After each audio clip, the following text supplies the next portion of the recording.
सो hi everyone, आज मैं जा रही थी अपनी कज़न सिस्टर के साथ बीएचयू। मेरा बीएचयू जाने का बहुत ही सिंपल पर्पस था। मैं जा रही थी शूट के लिए और मेरी कज़न सिस्टर जा रही थी अपने मेडिसिन एंड शूट दोनों के लिए। और इस लड़की ने मुझे इस कड़कती धूप में 1 किलोमीटर तक पैदल चलवा दिया।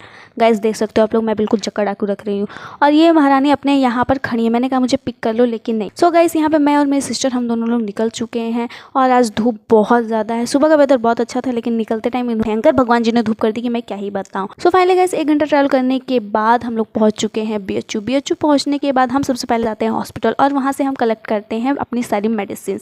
और इस लड़की ने इस मेडिसिन को कलेक्ट करने में पूरे 2 घंटे लगा दिए। 2 घंटे में मेरी गर्दन कमर सब टेढ़ी हो गई सिर्फ इसका वेट करते करते। और मैं इसका कितनी देर से वेट कर रही हूँ, लेकिन इसे समझ में नहीं आ रहा था, बस ये वहाँ नाची जा रही थी। सो फाइनली हमें मेडिसिन मिल जाती है। मेडिसिन लेने के बाद हम लोग वहाँ से निकल जाते हैं और हम जाते हैं वीटी मतलब बीएचयू का विश्वनाथ टेम्पल। बट गाइस यहाँ पर भी हमारी किस्मत बहुत ही ख़राब होती है, क्योंकि टेम्पल बंद हो चुका था। बंद होने के टाइम पर ही हम लोग पहुँचे थे। सो गाइस रास्ते में हमें मिला था ये बीएचयू का हिडन लोकेशन, जहाँ पर जाना बिल्कुल मना है। पता नहीं लोग कैसे चले जाते हैं। मैं तो कितनी बार सोचती हूँ जाने के लिए, पर मैं जा ही नहीं पाती हूँ, क्योंकि यहाँ पे जाना किसी को भी मना है। मुझे लगता है सिर्फ बीएचयू स्टूडेंट या फिर कोई छुप के ही जा सकता है, वैसे कोई और नहीं जा सकता। मंदिर बंद होने के कारण हम वहाँ से वापस निकल जाते हैं, क्योंकि वहाँ पे रुकने का मतलब है कि हमें 3-4 बजे तक रुकना पड़ेगा, जब तक मंदिर खुल ना जाए। तो सो फाइनली गाइस हम वहाँ से निकल जाते हैं। वहाँ से निकलने के बाद हम चले जाते हैं मॉल में, जहाँ पे हमें कुछ समझ में नहीं आ रहा था कि हम क्या लें, और कुछ समझ में आ भी रहा था तो हमारी साइज़ नहीं मिल रही थी। तो हम बिना कुछ लिए ही मॉल से निकल जाते हैं और हमें लगी थी भूख, तो हम एक छोटे से रेस्टोरेंट में चले जाते हैं, जहाँ पर हम अपने लिए ऑर्डर करते हैं इडली। और वाकई में गाइस ये इडली बहुत ही ज़्यादा टेस्टी था। फिर उसके बाद हम चले जाते हैं मौसम्बी का जूस पीने के लिए, और इस टाइम वेदर बहुत ज़्यादा अच्छा हो गया था और अंकल यहाँ पे जूस बना रहे थे टेस्टी जूस पीने के बाद एक अलग सी एनर्जी फील हो रही थी। और सच में ये जूस बहुत ही ज़्यादा टेस्टी था, खट्टा मीठा था, बहुत ज़्यादा मज़ा आ रहा था इसे पीने में। और वेदर भी ऐसा हो गया था ना कि इस जूस का आनंद और भी ज़्यादा बढ़ गया था।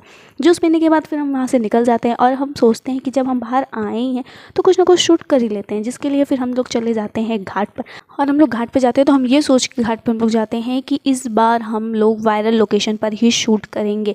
और वो वायरल लोकेशन इतनी दूर निकलेगी ये हम लोगों को नहीं पता था। वैसे ही हम लोगों की हालत ख़राब हो चुकी थी गाइस, और हमें चलना था 3-4 किलोमीटर, वो भी पैदल।